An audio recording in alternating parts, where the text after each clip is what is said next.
জ্বালানি সংকট মোকাবেলায় সম্প্রতি সাপ্তাহিক কর্মদিবস কমিয়ে 4 দিন নির্ধারণ করেছে পাকিস্তান সরকার। এমনকি দেশের সব প্রতিষ্ঠানের 50% কর্মীকে ওয়ার্ক ফ্রম হোম বাধ্যতামূলক করা হয়েছে। এবার পাকিস্তানের দেখানো পথে হাঁটল শ্রীলঙ্কা। সম্প্রতি সাপ্তাহিক ছুটি আরও একদিন বাড়ানোর সিদ্ধান্ত নিয়েছে দেশটির সরকার। ফলে বুধবারও ছুটি পাচ্ছেন দেশের সাধারণ মানুষ। জরুরি বৈঠকে প্রেসিডেন্ট অনুরা কুমারা দিশানায়েকে জানান, ভালো কিছু আশা করার সঙ্গে সবচেয়ে খারাপ পরিস্থিতির জন্য প্রস্তুত থাকতে হবে।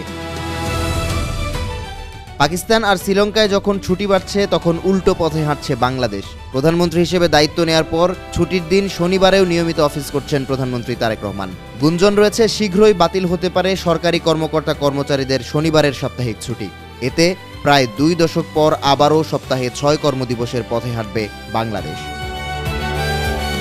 স্বাধীনতার পর 1972 সাল থেকে বাংলাদেশে রোববার সাপ্তাহিক ছুটি পালন করা হতো। 1983 সালে প্রথমবারের মতো শুক্র ও শনিবার 2 দিন সাপ্তাহিক ছুটি চালু করা হয়। তবে 2 বছর পর আবারও ছুটি রাখা হয় শুধু শুক্রবার। 1998 সালে 2 দিনের সাপ্তাহিক ছুটিতে ফিরে যায় বাংলাদেশ, যা বহাল ছিল 2001 সাল পর্যন্ত। বিএনপি নেতৃত্বাধীন 4 দলীয় জোট সরকার ক্ষমতায় এসে শনিবারের ছুটি বাতিল করে। বিদ্যুৎ ও জ্বালানি সংকটের প্রেক্ষাপটে 2007 সালে আবারও শুক্রবার ও শনিবার 2 দিনের ছুটি চালু করে তত্ত্বাবধায়ক সরকার। গেল 19 বছর ধরে অনুসরণ করা হচ্ছে এই প্রথা।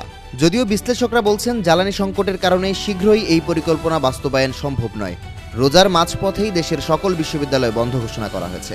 রেশনিং বাতিল করা হলেও ফিলিং স্টেশনগুলোয় দেখা যাচ্ছে যানবাহনের দীর্ঘ সারি। তাই বর্তমান পরিস্থিতি বিবেচনায় জন অসন্তোষ বাড়াতে চাইবে না সরকার।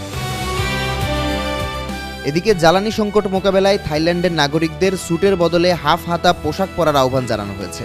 লক্ষ্য, শীতাতপ নিয়ন্ত্রণ যন্ত্রের ব্যবহার কমানো। প্রতিবেশী মিয়ানমারে লাইসেন্স নম্বর অনুযায়ী একদিন পর পর রাস্তায় বের করা যাচ্ছে ব্যক্তিগত গাড়ি। অন্যদিকে নাগরিকদের বেশি সময় বাসায় থাকার পরামর্শ দিয়েছে ভিয়েতনাম সরকার। পাশাপাশি সাইকেল চালানো ও গণপরিবহনে চলাচল বাড়ানোর বিপরীতে ব্যক্তিগত